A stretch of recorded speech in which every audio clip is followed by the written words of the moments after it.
welcome to this month's TeaCosyFolk vlog with me, Suzy Cowper, and it's February and I'm a little bit late, but I blame the months. It's just been running away, it goes so quickly, time flies, it really does. And I've been really busy working on things and there's been lots of other stuff happening and I've got a lot to talk about and a lot to get through. There's lots of chocolate orange cosies. Oh, and there's something that I missed completely and I've found it and I'm going to show it to you, but it's like, how did I miss that? So I've got that to tell you about, and I've got the tea cozy that I'm working on to show you. And you remember the dodgem car I was making? I finished it, so I want to show you that. And I've got a couple of hot water bottle cosies I want to show you as well. So I'm going to press on.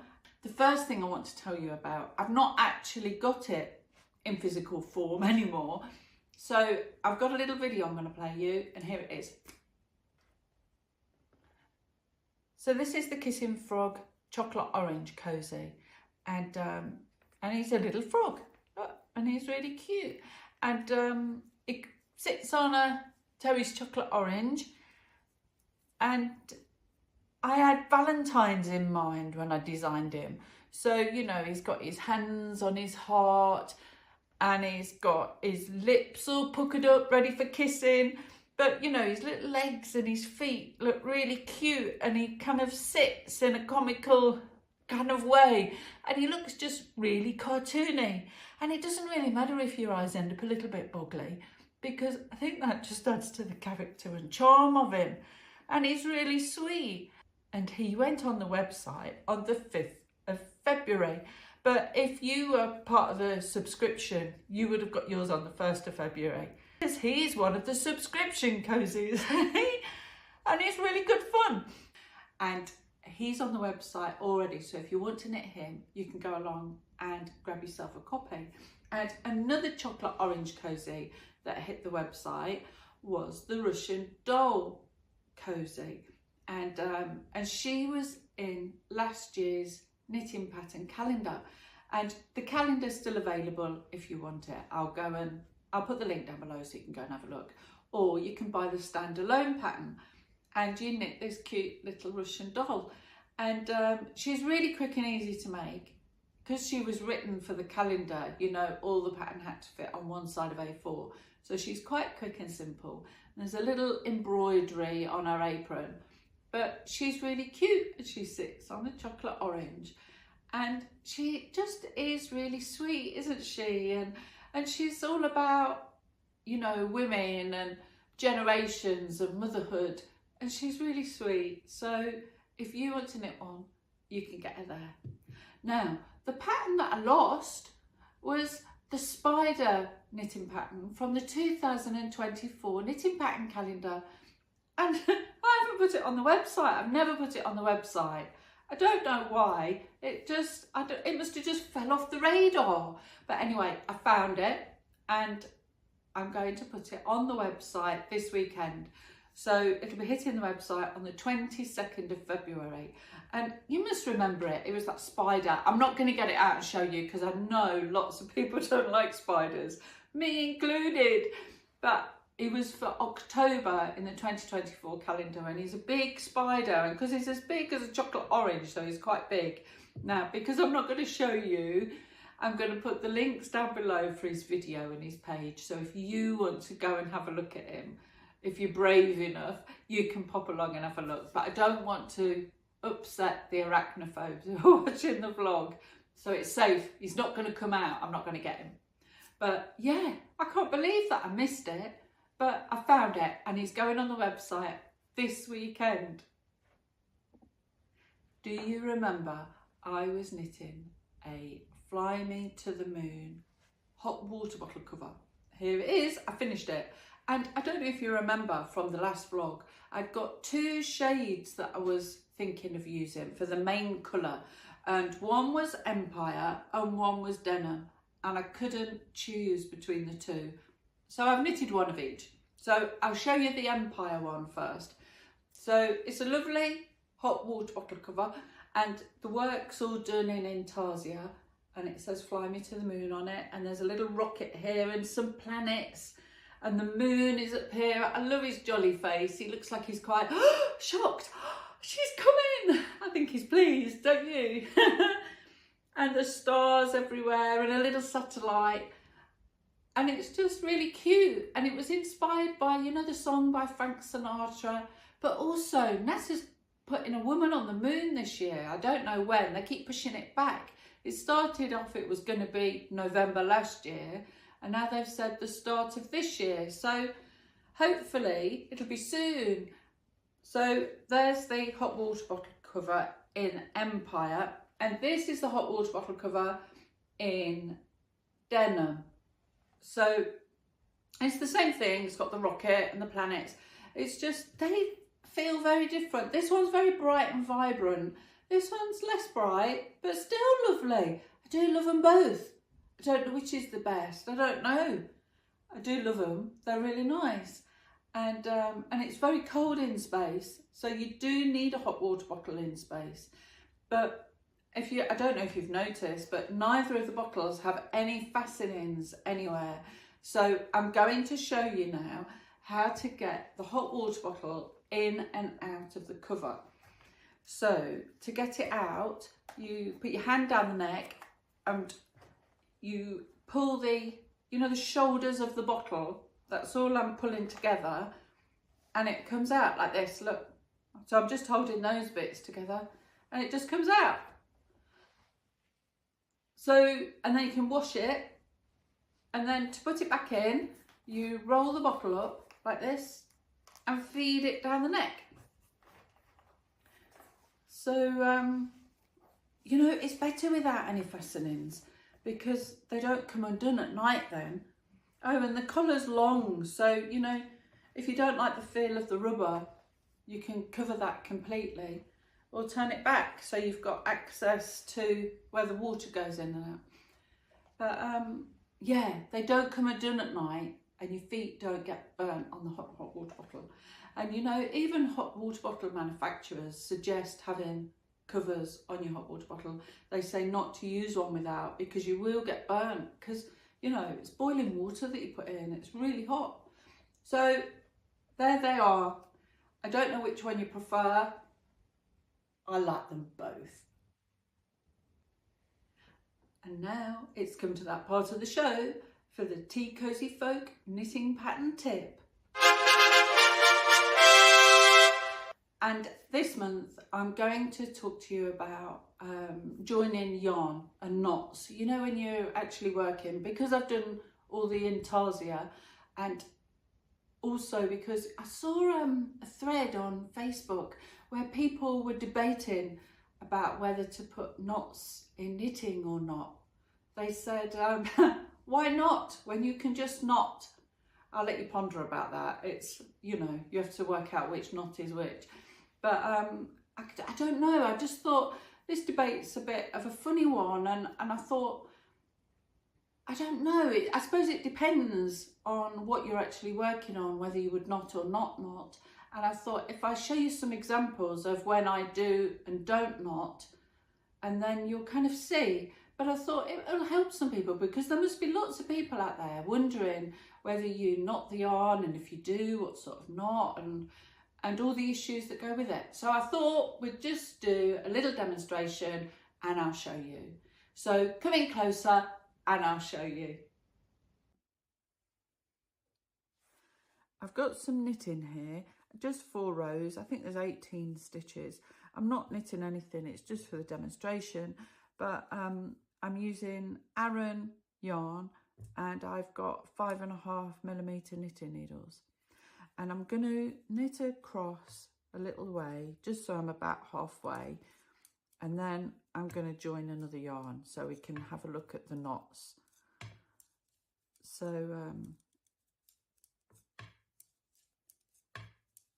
that's perhaps about enough. Oh, I've not done that one right. There, right. So we're going to get to there. So this would probably be like, oh, it's another Aran yarn, by the way. But, you know, if you're knitting in intarsia, you perhaps would be asked to join the yarn halfway along, and I do tie a knot when I join yarns, just a single one, and then you carry on changing the yarn. Oh, let's cut this one off. And then we carry on. So I'll finish the row and come back again, and then we'll have a look and see how the knot looks, because you can't see properly until you've done the purl row back, because the knitting needle kind of, look, you can't see the knot because the knitting needle kind of disguises that it's there, so it needs to come away from the knitting needle a bit so you can have a look. And we come back.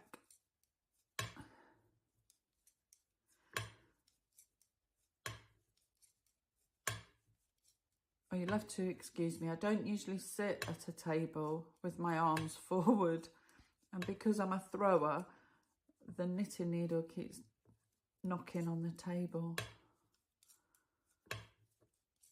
I'm usually a much quieter knitter than this.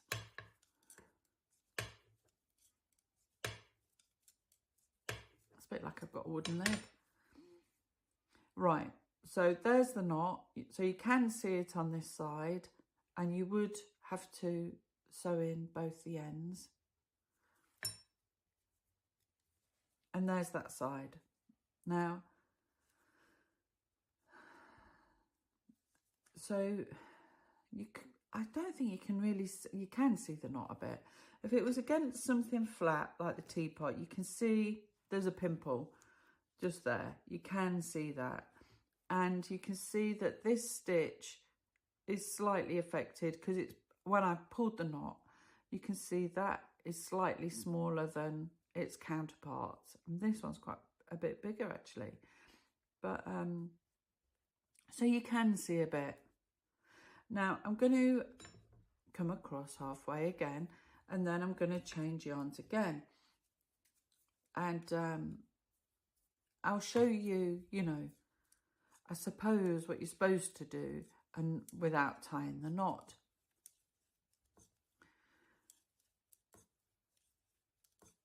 So, oh, let's not have it at the same point. Let's move across a bit. There. So, cut the yarn. And then join the new yarn. So we're not having a knot this time. So you make quite a long loop. You need a tail because you're going to have to sew in. And you put the loop over and carry on. So not that tail because that's not long enough. And you carry on with this tail. So there's no knot now. And again, I'm going to come back and do the purl row. So it's like for like when we're having a look.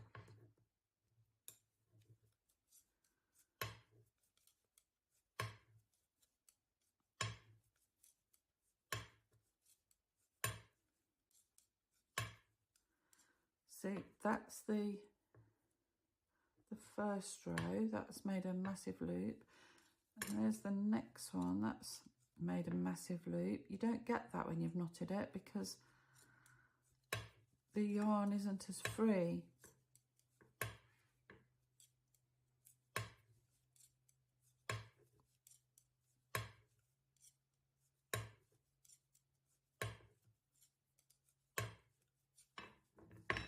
Right, let's have a look. Right, okay, so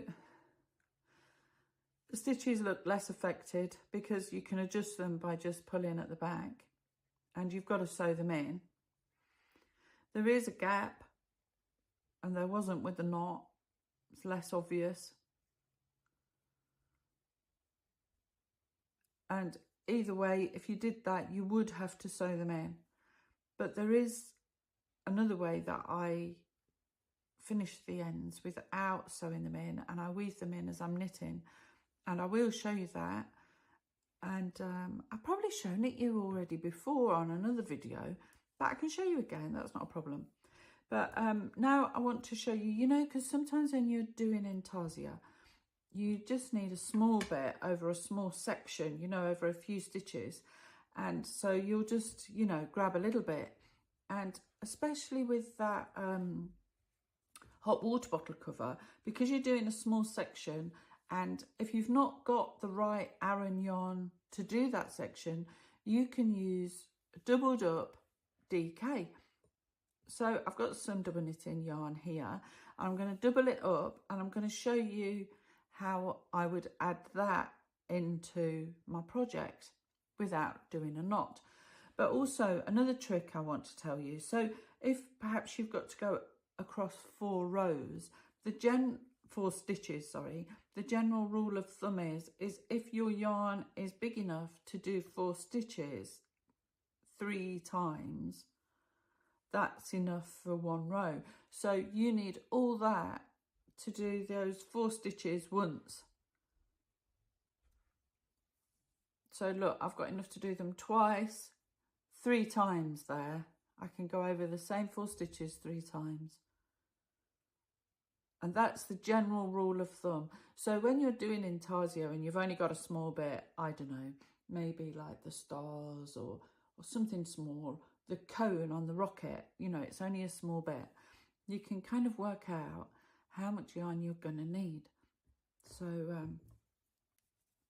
it's just to help, you know, and save on the wastage, you know, because with knitting, I think there is quite a bit of wastage of yarn, which is sad really, because you could have made something else.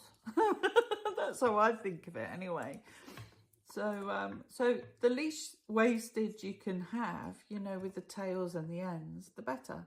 Right, so here I am. I've arrived at the point that I need to change colour, and I'm going to put this lovely saffron, it is, Stylecraft Special DK Saffron. The other 2 yarns are Stylecraft as well. And because I need it doubled up to make Aran, I just wrap it round. Look, like that. You can do the same, you know, on the main Cosies. A lot of the time they're made with doubled up yarn. So you're using 2 strands as one. And, you know, if you've got to change colour, you can do this there as well. It's brilliant. So that's gone round. And now we change yarn to this one. Oh, but we're going to cut this one, and I'm going to show you how to weave that in as we go. So I start working along, knit the first row, and now I've got to catch this one in.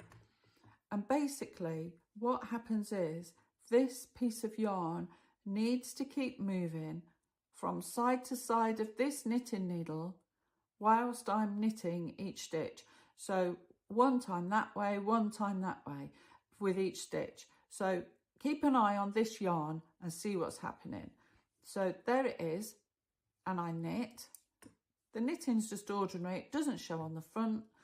Now the yarn is on this side, and I knit the stitch. Now I come in and under that yarn, so it's over that way, but it's all in one movement, so it's not a hassle. And it naturally wants to be on this side. So you let it, because it needs to be for that one. This one, catch it in. See?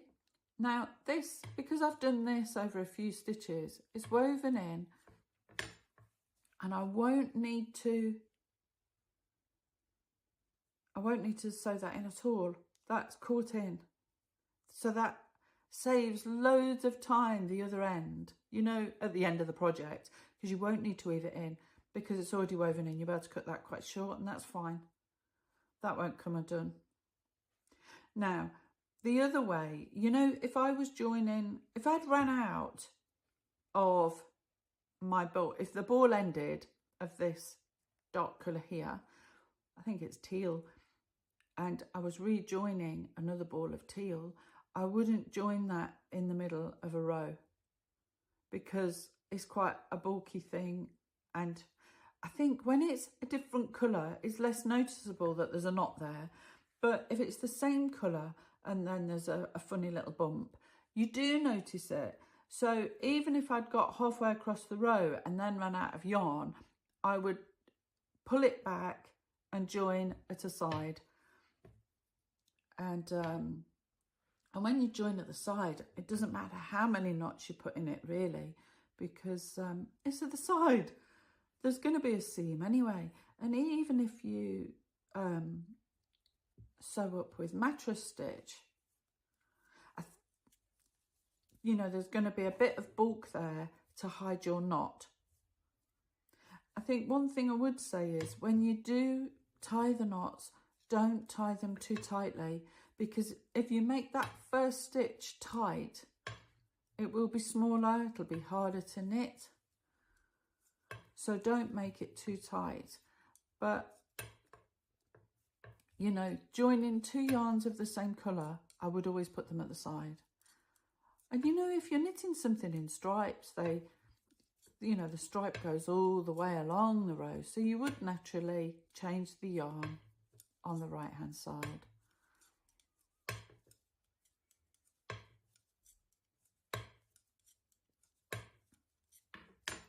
So that knot there, look, I mean, it's quite big and bulky, but when you've sewn it to something else, that would just disappear in the seam. So you wouldn't see it anyway. So they're my tips on knotting in knitting. And there is some snobbery about knotting in knitting. And I think that's when people have perhaps bought really posh, fancy yarn that they've spent a lot of money on. Or, you know, hand spun yarn. And then I think you would want it to be absolutely perfect. But for when you're knitting tea cozies, you know, you're not going to wear it on your head down the street.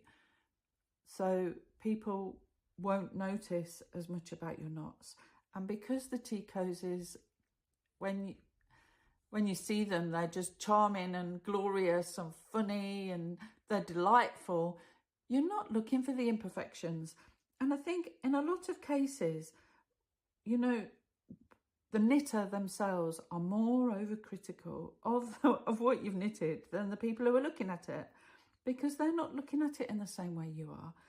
So, you know, it's okay to knot in the middle of the work. If you want to knot in the middle of the work, you do it. I've just given you permission. It's fine.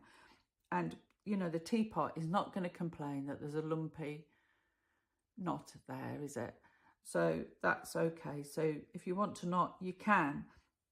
And it doesn't matter, because we're only knitting tea cozies. I think you kind of need to think about, you know, the end user. If it's going to be the princess and the pea, don't put the knot in the middle of the work, because she's definitely going to feel it. But if it's just a tea cosy, it's fine. So that's this month's tip. My what I'm working on now parts have really started to, you know, be a feature of the vlog. And I'm going to show you what I'm working on right now. And it's this little guy. He's a pterodactyl tea cozy, and apparently he's not a proper dinosaur, but he's going to be accompanying my other dinosaurs. I don't know if you remember, I've got a T-Rex tea cozy and a Stegosaurus. So I thought, you know, he'll be at home with them, won't he, a little pterodactyl? And I'm going to show you how far I've got with him. So here's the main cozy and the neck and head, and he's got a little crest on his head. I think he's, you know, when you think of a pterodactyl, that's just the word that encompasses all flying dinosaurs. But actually, then they're all got different names in between. When I was designing this one, I think I've got a Tronodon in mind, because they have this crest and the shaped beak and a short tail. So this is as far as I've got. So I've got the back and the front and his head and his neck, and I've got his eye done. Doesn't the eye make it really magical? He comes alive, you know, because you've looked at this side first. I did that deliberately because he doesn't look as good on this side, but on this side he looks a bit scary and intimidating, doesn't he? Well, he would. He's a man-eating reptile, or he would have been had there been men running round. So, and he's got his little toes on his foot, and really all I've got left to do are his wings. that, you know, they're a folded affair. So I didn't think about this when I was doing it, you know. Somehow I've got to put a wing that comes down and up again, and I've got a spout and handle in the way. So I've not worked out how they're going to work yet, but it'll work. It's going to be fine. I've just got to, I don't know if they'll come forward or they'll come to the back. I don't know, but one way or the other is going to be great. But I really love how he's coming on. I think I love his eye. I think that's brilliant. And it's got like little eyelids coming round. But these safety eyes, they're cat swans. And this one is the 21mm, not centimetre, that would be like a dustbin lid. No, it's a 21mm cat's eye. And I bought them from Cello Express. They're a brilliant website. I mean, I ordered it one afternoon. It came the next day. They're just amazing. So I'm going to put a link to them down below. And they also sent me a 10% off discount code. So I'll let you know what the discount code is. But you only can use the discount code if you spent more than £5. But brilliant website. They've got lots of eyes and noses and buttons, and oh, it's a delight. You can spend an afternoon just browsing through the website. It's brilliant. So anyway, all the details, I'll drop them down below so you can have a look. But yeah, so this is my pterodactyl tea cozy, and he's nearly done. So he's definitely going to be on the website by the end of March. So that's what I'm working on at the moment. The last tea cozy I've got to show you this month is the Dodgem Car tea cozy, and it's just brilliant. I love it. I think it looks so cute. There's two people in a Dodgem car riding along. I don't know if they're fighting over the steering wheel, or maybe somebody was going to collide and the other one's grabbed the wheel. I don't know, but it's really good fun. It's bright and it's vibrant, you know, and it's just cute, isn't it? And it just reminds me of childhood and going to fun fairs. I just love it. And it's quite big at the bottom, you know, to change the shape of the teapot. Otherwise it would just be round. And there's a big nose bit here that you knit to give it the classic Dodgem car shape. Because they're a bit like a boot when you look at a Dodgem car sideways on. And they're there, and they've got a little steering wheel. And you could make the people look like, I don't know, a bride and groom, or you and your partner. Children, your children perhaps, or, you know, you can have lots of fun with it. It's very versatile. You can do it in any colours you like. I just like the clashing colours. I've always liked colours that clash. People say that you shouldn't put these sorts of colours together, but why not? They look great, don't they? They pop and they're vibrant, wake you up in the morning. You might need a pair of sunglasses on every time you get your tea cozy out, but it's fun, isn't it? It's just fun. And this tea cozy knitting pattern will be on the website on the 26th of February. So if you want to make a Dodgem car, you'll be able to as well. But really, you ought to make two, really, hadn't you? You know, so they can be on the tea table together, bumping into one another. But that will be on the website on the 26th of February. And that's all I've got to show you this month. But I will be back next month in March, and because the pterodactyl will be finished, I'll be starting a new project. I've also been working on some Simply Knitting projects that will be featuring later in the year. And I've also started, I've done the first chocolate orange cozy for the subscription of 2027. Yay! It feels so good to have started already, because last year I left it to the last minute and it was all a bit of a rush, and I was really working hard to get 12 cozies done, because 12 little cozies is a lot of work. And now, because they're subscriptions, a lot of the patterns are 2 and 3 pages long.